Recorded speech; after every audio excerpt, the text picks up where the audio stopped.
I wanted to do an update on our catamaran boat project.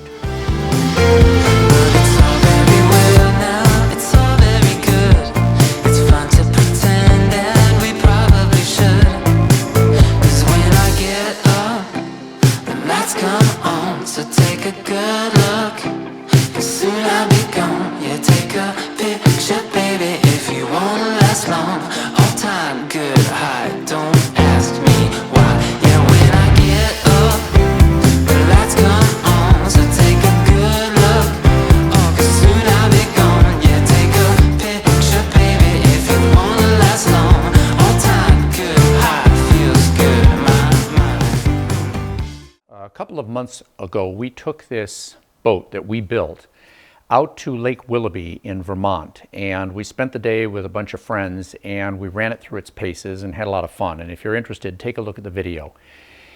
Today what I wanted to do is explain how we've made some adaptations and changes based on the long-term plan for this boat. And when we brought the boat out to the lake, we found that it was very easily controllable.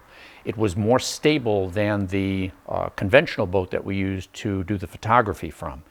And we're easily able to control it. It was silent. We got a lot of thumbs up from other boaters. And we were able to achieve about 5.5 miles per hour, or about, 8 kilometers per hour, with 3 big guys on board, and had a range of about 18 miles with a single Tesla S battery module, a 24-volt battery module used to about 75% of its capacity. So we used up about 3/4 of its power. And a few days later, we tested it with, rather than the conventional trolling motor propellers that came with the electric motors that we used, we tried it with these RC, fiber-reinforced RC propellers that have a little coarser pitch and a better airfoil, and we're able to bring it up about another mile per hour, another 2 kilometers per hour with similar current drains. So we probably had a proportionately larger range with this other propeller. Not that much of a difference, and so we didn't film that. But what it led us to decide is whether or not to continue with the electric drive at this point, because the ultimate purpose of this boat is as a test bed for a variety of different propulsion systems: electric, gas, wind. And the plan is to add to this system a hydrofoil. This hydrofoil here is an NACA 0009 extruded aluminum hydrofoil design. It's actually almost identical in its profile to the hulls that we built out of fiberglass and wood last year. And we obtained this from Duckworks. You can get this in long segments and then they simply trim it, and you can then use this as a hydrofoil. Saves a lot of work. This was intended to be mounted here, about midships, and to be supported by 2 legs from this cross beam that was put in for that purpose. And the location of the cross beam is slightly in front of the center of gravity of the boat. If we've got somebody up here controlling it and a couple of people sitting at the midpoint of the deck. The reason for that is that as the hydrofoil lifts the front of the hulls out of the water, the rear part of the hull, the stern, will actually still be skimming in the water. This is similar to the old Russian hydrofoil designs or the Disco Volante, if you remember the old Bond series. The reason for doing that is because, as I've said before, engineering is the art of compromise. And in a lot of hydrofoils, you'll see that they try to elevate the entire hull out of the water. That tends to be dynamically very unstable. By leaving the rear end in the water, it tends to be more stable. It will require a little bit less dynamic control to keep the boat from riding up too high or too low. It also allows the control surfaces, such as the rudder or potentially a propeller or some drive system, to remain at a constant depth. That makes it a lot easier in terms of engineering, rather than some shaft that has to be articulated or sent, another meter or so below the boat. It becomes rather complicated. Because of the fact that we need to elevate the front of the boat and we need to lift about 250 kilograms out of the water, there are equations that you can take a look at. We'll put a link in the description below to some formula that allow you to determine the amount of lift that a hydrofoil will make. But a well-designed hydrofoil, and this is a pretty typical design in terms of its shape, located at least half of its chord below the surface of the water, and the chord is the width of the foil. So if it's located at least half that distance below the water level, you can calculate how much lift a given area of foil will produce for a given velocity through the water. And what we calculated is that in an ideal setting, we needed about 12 miles per hour or about 18 kilometers per hour in order to be able to lift the front of the boat out of the water. So it was questionable whether or not electric would allow us to do that as we had it configured. Now you might think it's not questionable, it's obvious it wouldn't. You said you only got to maybe 6.5 miles an hour, half the speed. It's not necessarily true that you wouldn't be successful, because the hydrofoil will produce lift at all velocities and has such a minuscule drag inherent in the hydrofoil itself that as you begin to move forward and you begin to elevate the hulls a little bit, you reduce the drag. As you reduce the drag, you increase the speed that any kind of drive system can reach. Therefore, you increase the lift, which decreases the drag, which increases the speed. And so as the velocity is going up and the lift is increasing, the drag is decreasing, and eventually these two curves might meet. Based on our calculations and my estimates, it would be a very close thing. We might be able to do it, but I thought it might make more sense to give ourselves some additional power to give us a greater likelihood of success when we put the foil on. So what I did is I removed the module for the Tesla battery and the two electric motors that are on the back of each of the two hulls, and replaced it with what's called a longtail, or a Thai, as in Thailand, longtail gasoline-powered motor. Now, these are interesting motors, and that's what I'm going to talk to you about today. They are actually first popularized, maybe even invented, in Thailand decades ago, and they're an extremely simple type of gas propulsion system. They're less expensive per horsepower than a typical outboard, and as you'll see, there's a good reason for that. The motor here is a 6.5 horsepower Harbor Freight motor. You can pick one up locally for about $119 if they're not on sale. And because it's a 4-stroke motor, it's efficient. It is air-cooled, therefore we're not depending on water flow from questionable water sources that have to get into a typical outboard. A lot of people are pretty comfortable with maintaining and taking care of motors like this. And you can also use them at temperatures that would be possibly close to freezing and could endanger the water cooling system in a typical outboard.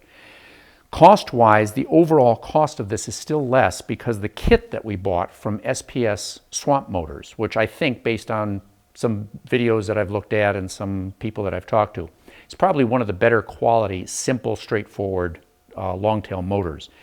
That kit costs about $400, so you end up with about a $550 6.5 horsepower motor. So it's still less expensive than a new outboard. And as the power levels go up, you can get up to 22 horsepower here. The prices don't go up very quickly, so it becomes progressively even more cost effective. Part of the reason we wanted to do this is I thought it would be fun to just play with one of these motors, but there are other reasons why, and I'll show you when we go around to the back. Before I leave this part of it though, let me show you how we mounted this. The typical application is to put this on a transom, but because of the fact that I wanted this under the deck and out of the way, but also at a balance point where we could easily start it and we can access the controls, I wanted it to the front where the person sitting there can do this on the side of their hip. In order to do that, I cantilevered off of this bar that's going to hold the hydrofoil with a couple of light-weighted aluminum fabrications that I machined in order to hold the motor at this location here, but still bolt it back here. I light-weighted them, trying to just remove as much weight as possible because they're overly strong. And they also look kind of nice. They look sort of aircraft-like, so it's kind of a nice appearance. In addition, the control arm for this motor typically just sticks out in front. If you're sitting in the back of a John boat or in a flat-back canoe and you've got this mounted on a transom, this bar that allows you to control the motor would normally stick straight out. I cut it, rotated it, and welded it so that it would go up in this direction to make it easier for the user, and I'll show you, demonstrate how this works in just a little bit. What I want to do though is I want to go around to the back of the motor and just show you how these things are designed and how it's set up so you get an idea of how simple they really are. All right, you can see it's pretty simple. If you look way up here to the back of the motor, you'll see a fabrication that has a flange that mounts directly to the flange plate on the back of the motor.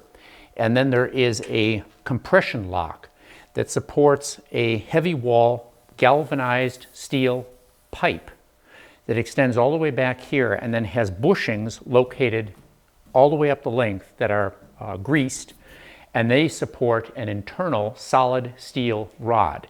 We elected for the slightly more expensive stainless steel rod so that it would have more corrosion resistance in case we use this in seawater. Then you have a prop mounted on the back of this thing, and that's it. It's that simple. It's a direct drive system. It is about the same weight as a typical outboard of the same horsepower.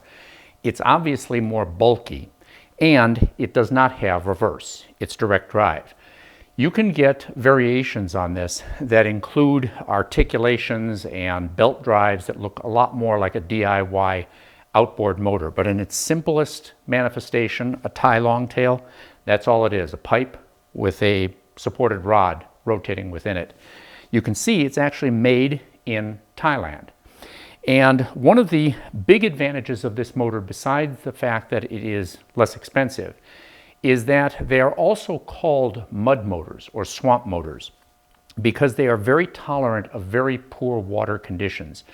Because of the fact that you have a very shallow angle of approach for this propeller, what happens is if you run into logs or gravel or rocks, the prop will just bounce over them. It'll just run right over the obstructions. You may damage the prop, but you can pick new props up for about $12. You can install them with a little puller in the field, and you're almost certainly not going to damage the shaft or the motor in any kind of hit that you have with any kind of obstruction. This particular model here, as you'll notice, and most of them are the same way, tends to be bow or prop heavy. And the reason for that is because of the fact that when you have a propeller that's located a little below water level, the downward rotating blade is pushing down into the body of water, but the upward rotating blade tends to be not that much below the surface of the water and pushes the water up off the surface. So there is a greater force downward with the propeller than there is upward, and so the entire end of the propeller, or the entire end of the shaft, tends to lift the propeller out of the water. As you increase speed and increase force of the propeller against the water, this actually tends to lift up. And so if this was not prop heavy, this would tend to bounce out of the water when you got up to speed. And so they've designed this thing to be heavy enough, and you can adjust that so that when you get up to speed on your particular application, they can be so well balanced you can actually control them with 2 fingers. You don't have to be cranking the thing in the water trying to keep it into the water rather than having it bounce out. Now, on a typical application with, say, a flat-backed canoe or on a John boat, the SPS people will sell you or provide with the kit this very heavy metal bracket. It's really robust, and it has clamps that allow you to clamp it on the back of a transom, and then a welded pipe here that allows a yoke, which is mounted on this post here, which inserts into the pipe, and a little retaining bolt keeps it from popping out. So that this allows you to turn the motor in order to be able to steer. Now, in normal applications, that long pipe moving in the back of the boat can sometimes be a little bit of an inconvenience. But in our particular application, it would be useless. Because when you have a typical boat and you have a motor on the back of the boat, when you turn the tiller or use steering to change the angle of thrust, you actually push the bow or the stern of the boat one way or the other, which turns the boat. That's how you rotate the boat about its pivot point or its point of buoyancy. In our particular application, because we would have to mount a single motor either here or in front, we're much closer to the center of buoyancy of the boat.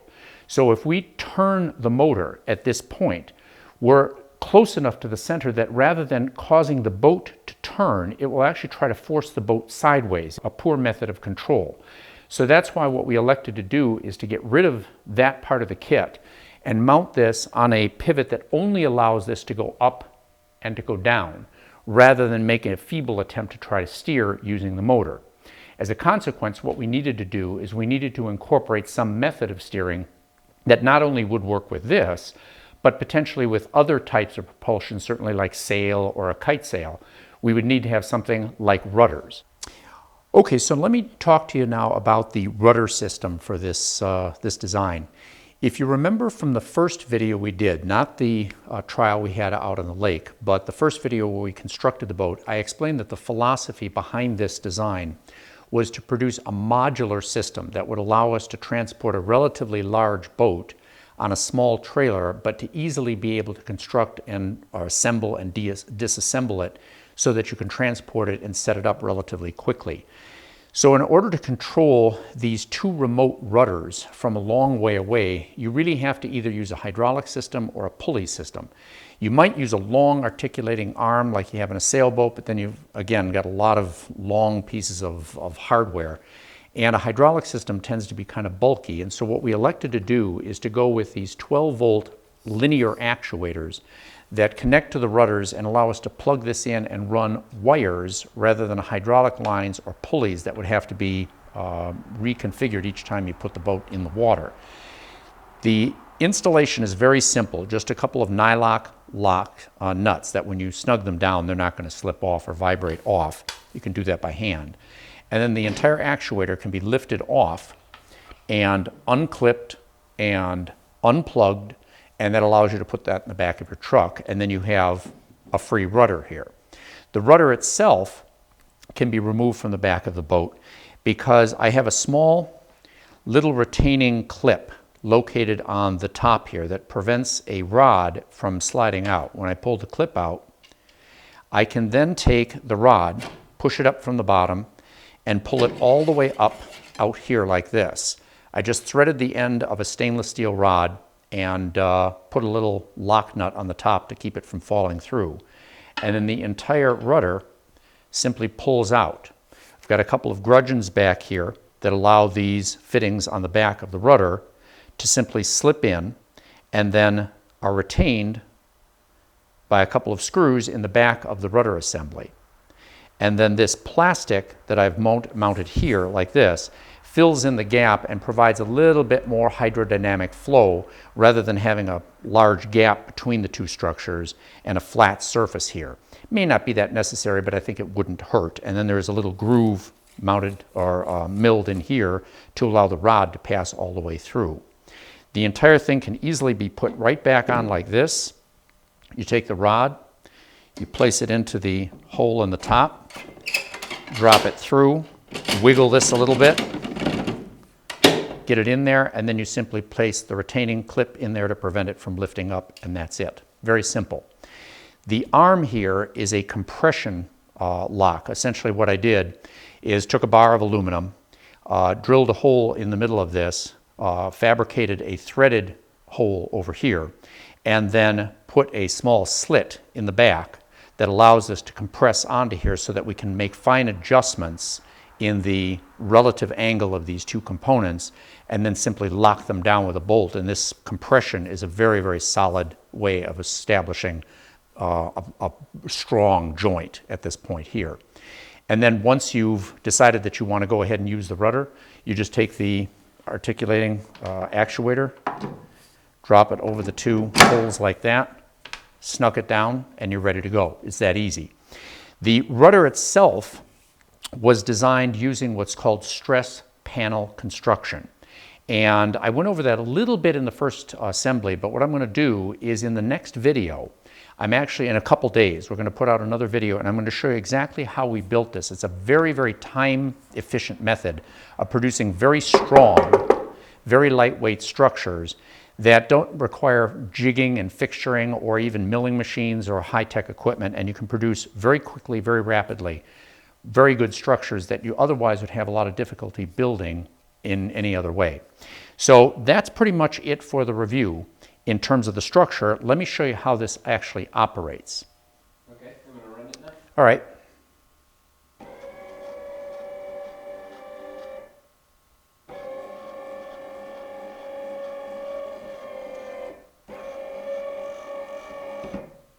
Should I keep going? Yeah. Let me run. It'll stop on its own. and then reverse it.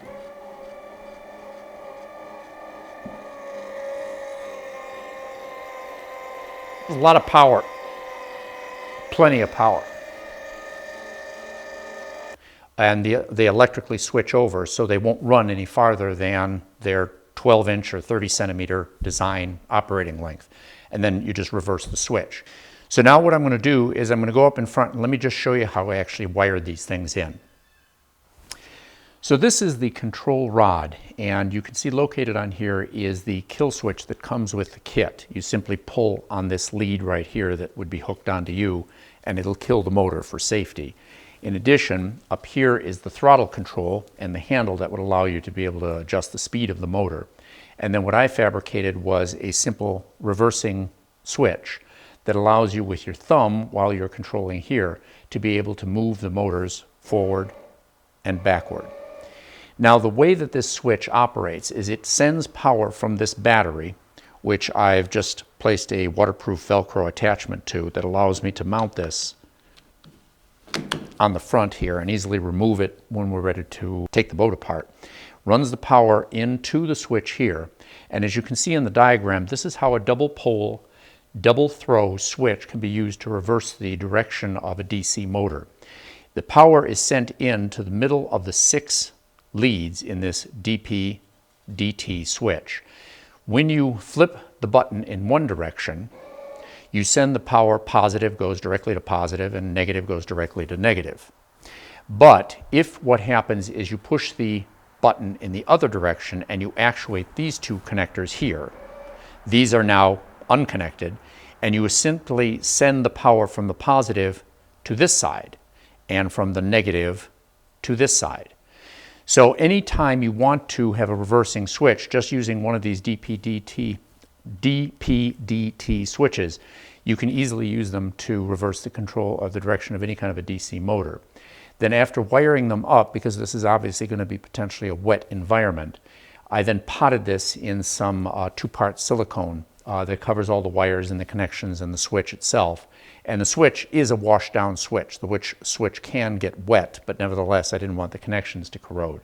And then this is simply clamped onto the post here by cutting a small trough in the back of this block of aluminum and putting a retaining plate that compresses against the this other side of the pole.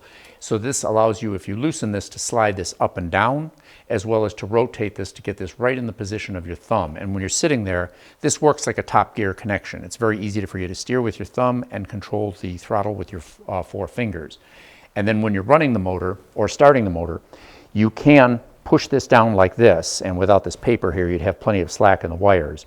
You're able to move this thing up in order to reduce the resistance so that when you start the motor, it's easy to get it started, and then when you dip it down into the water, if you adjust the pivot points right, it should just float there and you're easily able to control the direction and the speed of the boat.